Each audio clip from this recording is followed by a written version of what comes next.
मुळात पत्राचाळ हा विषय काय आहे हा एकदा आपण समजून घेतला पाहिजे. पत्राचाळीमध्ये इन्फॉर्मेशन डायरेक्टरेट जे हे जे ईडी जे आहे, एन्फोर्समेंट डायरेक्टरेट, हे एन्फोर्समेंट डायरेक्टरेट पहिली इन्व्हेस्टिगेशन एजन्सी आहे का असं इन्व्हेस्टिगेशन करणारी? तर नाही सर.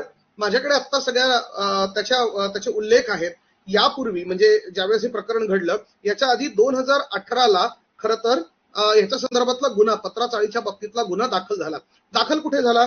खेरवाडी पोलीस स्टेशनला 2018 साली. त्यावेळेस खेरवाडी पोलीस स्टेशनचे सिनियर पीआय होते, पीआय पाटील साहेब म्हणून. त्याच्यानंतर तोच जो गुन्हा आहे तो गुन्हा ट्रान्सफर झाला इकॉनॉमिकल ऑफेन्स विंगकडे. इकॉनॉमिकल ऑफेन्स विंगकडे ज्यावेळेस हा गुन्हा दाखल झाला त्याच्यानंतर Kherwadi police station, economical offence wing म्हणजे मुंबईचं इकॉनॉमिकल ऑफेन्स विंग यांनी त्याला इन्व्हेस्टिगेट केलं आणि आता त्याला ईडी इन्व्हेस्टिगेट करते. सर हे सगळं जेव्हा होत आहे त्याच्या आधी 2014 साली, मी खूप जबाबदारीने बोलतोय, 2014 साली कॅगनी पत्राचाळीच्या बाबतीमध्ये आपला रिपोर्ट सादर केला आणि या रिपोर्टमध्ये असं म्हटलं की यामध्ये 1400 कोटी रुपयांचा घोटाळा झाला आहे. कितीचा? 1400 कोटी रुपयांचा. सर 2014चा एक प्रकरण 2022 पर्यंत आज त्याच्यामध्ये संजय राऊतांना ओढलं जात आहे. कारण काय तर हा जी पत्राचाळ आहे हिचं सगळ्यात पहिल्यांदा 2008 मध्ये त्याची टोटल जी जागा आहे ती 48 एकरची जागा आहे. या 48 एकर जागेपैकी 13 एकर 8 गुंठे जागा ही सोसायटीला रिडेव्हलपमेंटला देण्यात आली. या सोसायटीला रिडेव्हलपमेंटला जी जागा देण्यात आली त्याच्यामध्ये सगळ्यात पहिल्यांदा गुरु आशिष कन्स्ट्रक्शन प्रायव्हेट लिमिटेड या कंपनीने ते कॉन्ट्रॅक्ट बीड केलं आणि एक ट्राय पार्टी एग्रीमेंट झालं. ट्राय पार्टी एग्रीमेंट कुणामध्ये? बिल्डर म्हणजे हे गुरु आशिष कन्स्ट्रक्शन, त्याच्यानंतर म्हाडा आणि त्याच्यानंतर सोसायटी म्हणजे ही जी कार्यकारिणी आहे 19 लोकांची ही सोसायटी. हे लक्षात ठेवा सर, 19 लोकांची ही कमिटी होती. या तिघांमध्ये एक ट्राय पार्टी एग्रीमेंट आणि नंतर हे ट्राय पार्टी एग्रीमेंट जे गुरु आशिष कन्स्ट्रक्शन आहे त्यांनी ते HDIL कडे दिलं.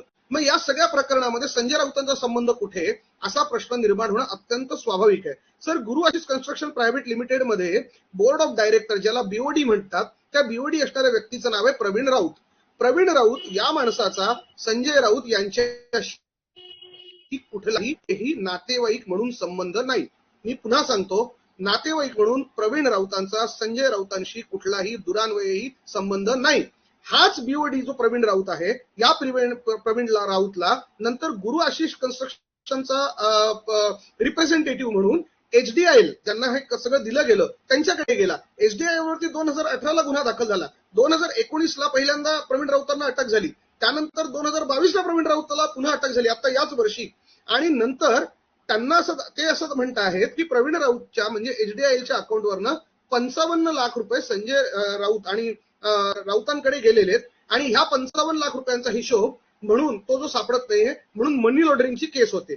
आता मूळ मुद्दा सर असा आहे की ज्या 55 लाख रुपयांचा हिशोब केला जातो आहे, ज्याला CAG 1400 कोटी म्हणते, 55 लाख रुपये ही खूप छोटी, खूप नगण्य म्हणजे नखा एवढी, करंगळीच्या नखा एवढी सुद्धा अमाऊंट नाहीये. चला आपण अमाऊंट वरती बोलूयात नको. 55 लाख असो किंवा 5 पैसे असो, चूक ते चूक असं आपण जरी मानलं तरी मुद्दा असा आहे की प्रवीण राऊतांनी जे 55 लाख रुपये कर्ज स्वरूपात राऊतांना दिले ते कर्ज स्वरूपात दिलेले 55 लाख रुपये राऊतांनी त्यांच्या राज्यसभेचा उमेदवारी अर्ज भरताना त्या ऍफिडेव्हिट मध्ये दाखवले की नाही दाखवले? तर ते दाखवले आहेत. म्हणजे ते पैसे लेजिटिमेट आहेत, ते लेजिटिमेट सोर्स कडून आलेले आहेत. आणि असे पैसे एवढा सगळा गदारोळ झाला, आपल्याला आठवत असेल काही महिन्यांपूर्वी या 55 लाख रुपयावरनं गदारोळ झाला. ते घेतलेलं कर्ज राऊतांनी परत केलं. यामध्ये गुन्हा काय?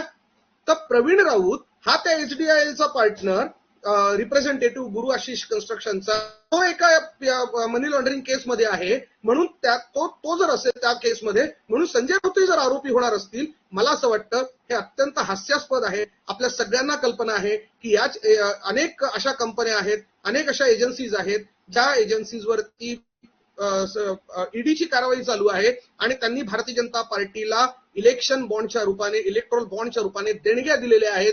मग भारतीय जनता पार्टीच्या राष्ट्रीय अध्यक्षांवरती, तिथल्या महाराष्ट्राच्या अध्यक्षांवरती आजपर्यंत गुन्हा दाखल का नाही झाला? जो आरोप तुम्ही संजय राऊतांवरती लावताय तोच आरोप भारतीय जनता पार्टीच्या अध्यक्षांवरती लागू शकत नाही का? मनी लॉन्ड्रिंग मध्ये इन्व्हॉल्व असलेल्या माणसाकडून जर रक्कम यांच्या अकाउंटला गेली आहे तर तुमच्या अकाउंटला आलेली आहे.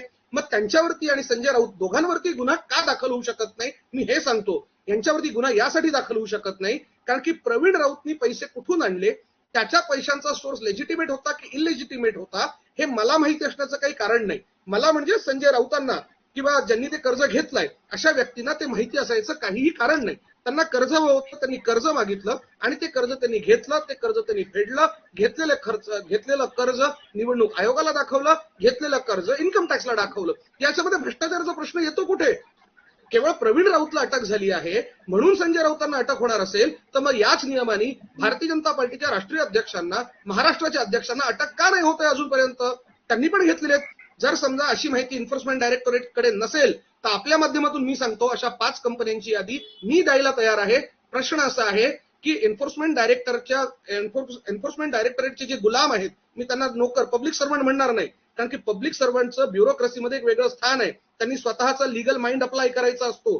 तर ह्या एन्फोर्समेंट डायरेक्टरेटच्या गुलामांनी त्यांच्यावरती कारवाई करण्याचं आश्वासन द्यावं. पुरावे द्यायला जयेश वाणी स्वतः ईडीच्या ऑफिसला जायला तयार आहे.